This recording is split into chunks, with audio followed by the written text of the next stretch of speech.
hours. So, I mean, I did a little research on yourself, show the basics. And Tell me what you found out. I don't even know myself. Okay, cool. so I do know that you went to Universidad Politécnica de Valencia. You got your license in 2009, correct? Correct. Yeah. And then you're LEED certified. Uh-huh. You're a practicing architect and an urban designer for the past 7 years. Yeah. You're currently partners or associate project manager with Peter Polkin. And since 2014, and from there, the person starts.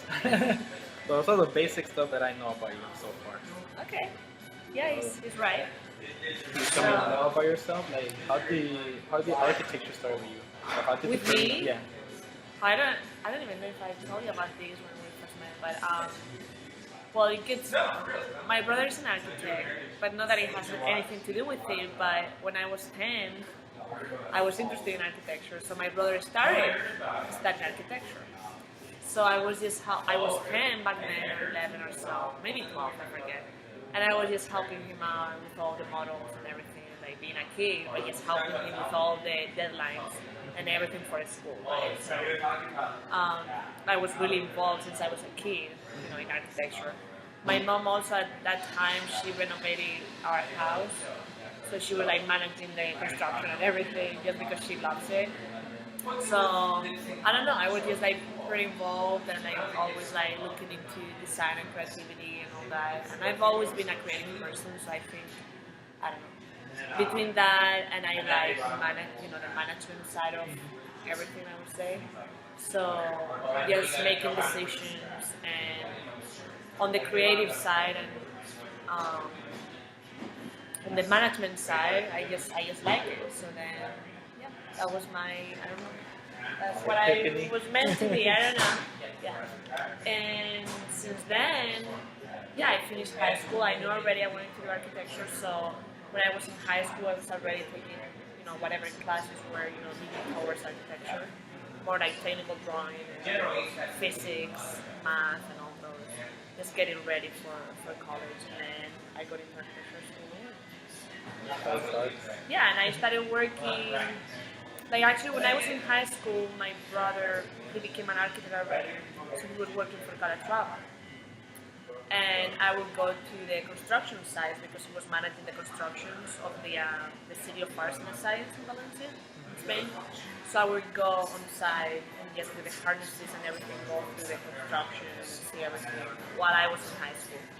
And then as soon as I started architecture school, I started working. So I've been working since then. So that is back in 2001 or 2 that I started working. Yeah.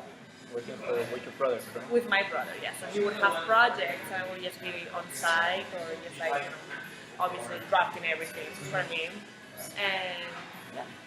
And then I came here, I loved it here.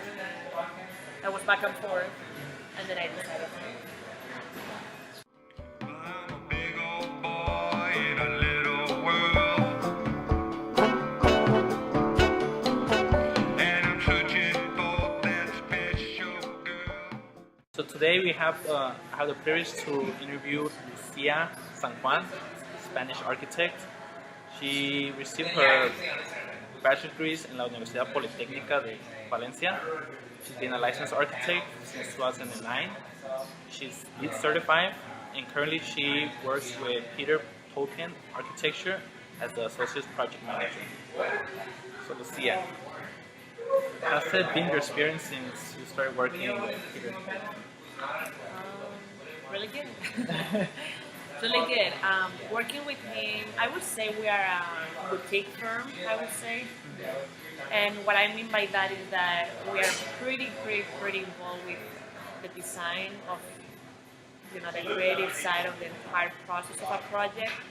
Not only from the conception side part, but up to the completion. So it's great because we get the chance to design absolutely everything in the house or in the hotel that I'm working on right now, or we do pretty much any like mixed use, commercial, anything that comes our way, we'll take. And it's awesome because we get the opportunity to work with a lot of attention to detail and be creative. And we are lucky that the clients we have, they let us do that as well. So it's good. It's good. Like learning a lot and like having the opportunity to work on amazing projects and being a real designer and like a real architect. Both. So it's good. It's good. I know that you're not licensed here, are you? No, I'm working. Are you working on that? Because I mean, Yeah. I know for like I started architects. taking my exams already. Uh-huh. Because, so I'm a licensed architect in Europe. I would say in the entire world except for the US, because that's the way it works. Yeah. But so because I have my license already, I just wanted to, to start getting the license here because I got it already, so it shouldn't be that hard. So I started a couple of months ago. I passed a few exams already, so I'm in the process. But I want to do it fast and like be done with it. Yeah, that's what I'm doing. Yeah. And besides, how was it that living in Europe? Like we know that Europe is kind of like the birthplace of architecture, right? And you left like the birthplace to come to the United States, Well, and that dramatic change. What led you to come to the United States? I would say, I don't know, I really like California, in particular Los Angeles, so it was a not even lifestyle, but I I think I was younger, it was the first time I was being independent, so I came here for a year, I had so much fun that I was just enjoying life in general, and then I was very interested in the architecture, from Neutra, Frank Your Right, Schindler, like all these, modern architects that actually were European and came here, right? So I think it was like part of that dream of being able to make your dreams happen and just live on your own and have a life experience, I would say. So there were a lot of work opportunities here, and that was before the crisis happened and all that. So I just wanted to, I don't know, a change and a life experience. That's all. And if you were to consider yourself, what kind of architect are you? Like in what category do you fall? Well, Or is there even a category for architecture? In my personal choice, I don't think there's a specific, say, like I'm a modern architect, I'm a contemporary, yeah, I mean, but I mean the work that you do with Peter is kind of it's contemporary, and my way of thinking is contemporary, but at the same time, more than contemporary, I would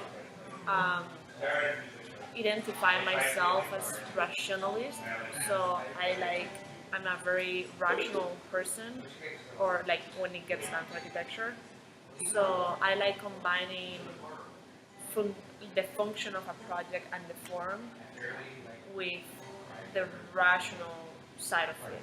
So I would say I'm not putting the labels of contemporary or any of that, or modernism or any of like styles.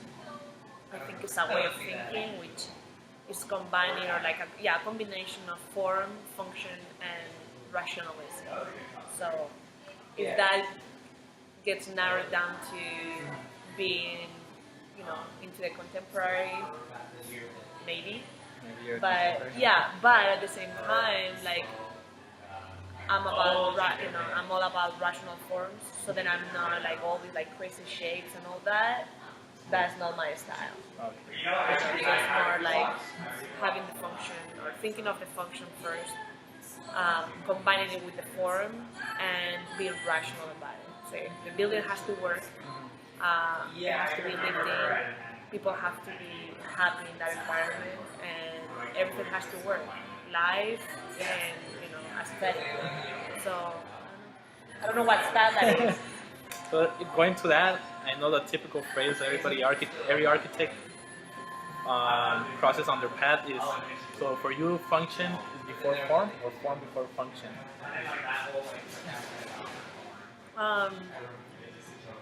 I work on it together. I think they are linked together. You cannot work with one without the other.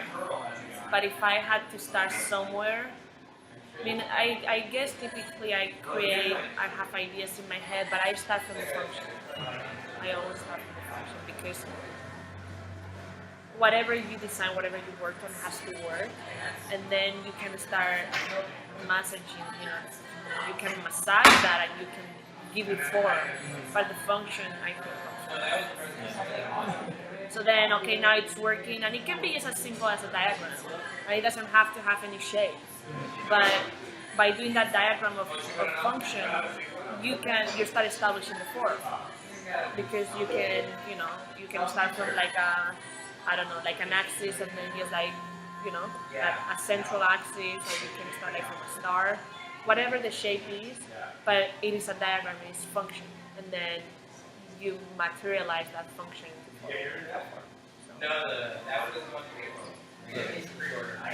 form. For your future, do you see yourself, staying here or Here meaning in the US? in the US? Or opening later on your own firm, or just independencing yourself from your own projects?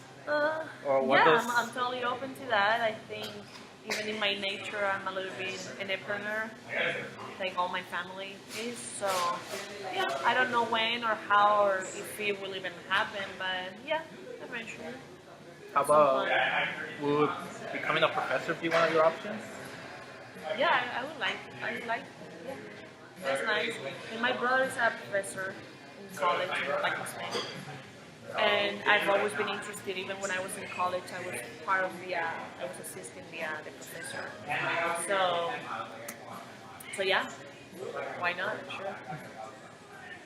And just to let you know more about my channel is called Art the New Language. So my goal is to find artists, musicians, architects, poets, and kind of see from their point of view if, if they see art as a new language. It's been demonstrated that it's its own language, but in your terms, how could it be a different language comparing, let's say, regular language that we speak? Or like gesture, or how do you see The architecture? same language. Because language is language. You have many ways to demonstrate or to show that language, right? That communication. So I think architecture, I see architecture as an art, even. Like for me, it's linked directly. So whatever the form is, if it is materialized into a building or into a sculpture or a piece of, like a frame or like a painting, it's art, and it's a way of communicating something, an idea, a feeling, like anything, right? We communicate through material things and through words and through everything. So for me, it's always been a way of communicating and a way of art. So it is art, definitely. Yeah. I don't know if you have either siblings or kids, but how will you transmit them the same ideas you have now, so it could continue for generations and generations? You know that we got for my personal experience, I got inspired by Felix Candela or from Gaudi. Like their distance is really far from my age, but I got inspired. Yeah. Got advice from them, not physically or personally, Right. but like for the work The they did. legacy and the work they've done, yeah. So if you were to transmit that